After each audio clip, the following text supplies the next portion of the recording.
పిలవల, ఏ మనుషుడు పంపలేదు, నేరుగా దేవుడు పిలిచాడు, దేవుడు పంపాడని ఓ సింహగర్జన చేసిన పౌలయ్య గారు సహా పిలువబడ్డ వెంపనే సేవకు వెళ్ళిపోలేదని, సంఘములో కొంతకాలం ఉండి దేవుని సేవిస్తూ వచ్చారని,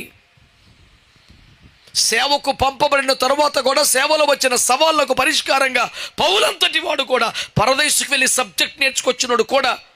యెరూషలేముకు వచ్చి అపోస్తలులతో కూర్చొని ప్రాక్టికల్గా ఫీల్డ్లో ఇలాంటి సమస్యలు ఉన్నాయి, మమ్మల్ని ఏం చెప్పమంటారో అని అడిగి అపోస్తలులందరూ అభిప్రాయాలు చెప్పిన తర్వాత పౌలు గారు ఫైనల్గా ఇక్కడి నుంచి ఇలా చెప్పండి అబ్బాయి అని ఒక కంక్లూజన్ ఇస్తే దాన్ని పట్టుకునే పౌలు గారు కూడా వెళ్ళి ప్రసంగం చేయడాన్ని అపోస్తలుల కార్యం 15వ అధ్యాయంలో ఎవరు మర్చిపోలేం. సేవా క్రమాలు, సంఘ క్రమాలు ఇష్టానుసారంగా మారిపోవని